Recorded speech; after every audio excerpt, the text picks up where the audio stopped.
Welcome to my Week 7 media presentation where I will give a brief summary on my 4 sources, give a possible conflict that could occur, and the type of dispute resolution and training that I would recommend. I located a video that explained how conflicts start and it provided mediation tips. So in the textbook we have learned to separate the problem from the person, and at the 2 minute and 10-second part of the video it explained that people should control their own emotions and appeal to their mutual self-interest in order to meet at the middle ground. Instead of just focusing on the negative aspects, they should focus on mutual interests that can bring them together into an agreement. And it should not always be about who is right and who is wrong. So at the 2 minute and 54-second mark, it gave an example that the winning part is two people coming together to agree and active listening. This journal has a lot of information that goes in depth. So on page 2 of the journal, it explains that dispute system design was implemented because conflict used to be handled by utilizing existing administrative or judicial forms, which were often time consuming and costly, and it did not produce the successful outcomes it hoped for. And this journal brings up professors William Ury, Jean Brett, and Stephen Goldberg, who explained that there should be a main focus on interest.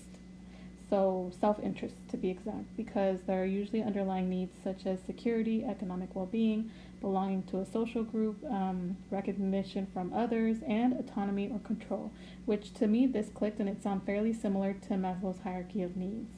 And on page 21, it explained that employers tend to prefer mediation over an adhesive arbitration plan because employers want to make it seem like they're complying with the regulations and the law and willing to keep the employee relation.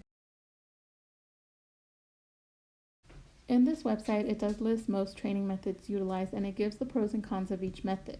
So with technology having a prominent role in today's society, it is the first one listed, and it explained how e-learnings, interactive videos, and other forms of technology help individuals learn at their own pace and at their own time.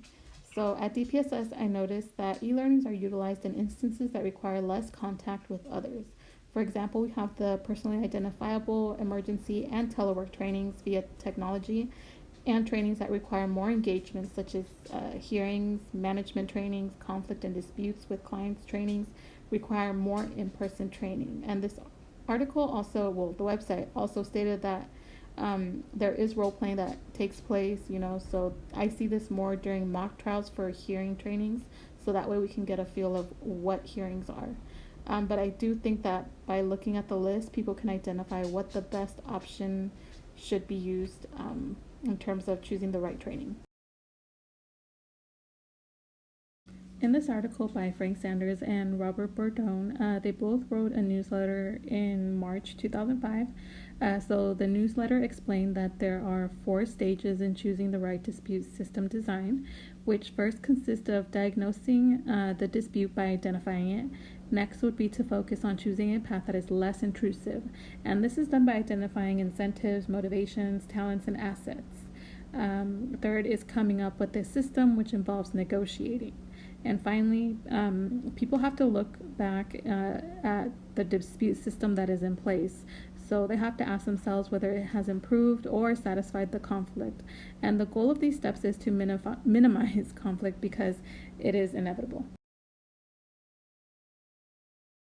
In DPSS for Adult Services Division for Riverside County, IHSS social workers who conduct needs assessment and adult protective supervision social workers, also known as APS social workers in short, share a building and can choose to switch between positions if there's availability and if they show that they have the skill set.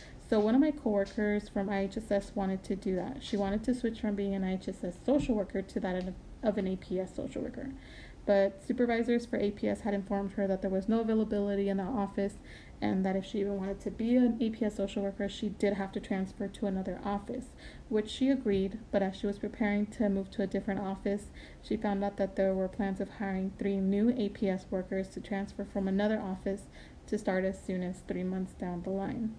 So the worker had already felt that there was politics occurring in the office where the supervisors chose favoritism towards some employees.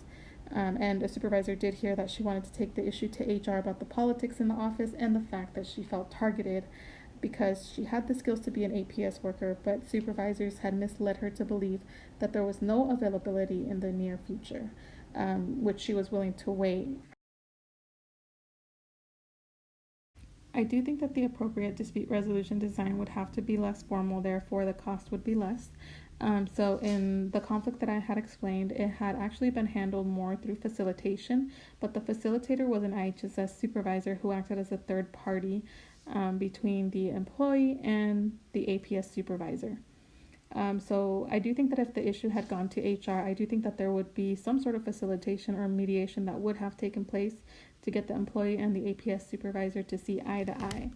I do think that the information would have, there would have been some sort of investigation where they would look into the employee's qualifications, and the APS supervisor would have to explain why she did not inform the worker why there would be an opening in 3 months if she had waited. So by the IHSS supervisor facilitating between both parties, it was found that there was actually a misunderstanding. So another APS supervisor decided to take on the employee under her, but the supervisors were under the impression that there was no room to hire any other worker, and had just recently found out about the transfer. And I do think that the facilitator was necessary because there needed to be some sort of guidance. So I think alone they would have just focused on their own individual need, but when someone actually came in and looked at each person's point of view, I think that's when they started to come together to an agreement. So for this conflict that I explained, I would recommend an in-person training because currently DPSS has implemented training programs for management and supervisory positions to strengthen their management skills. So the management training is actually offered to all DPSS employees that are interested, and I have found that it all depends on the trainer. I went to, so this one focused more on management skills course that emphasized training for supervisors or people who wanted to be supervisors in the future.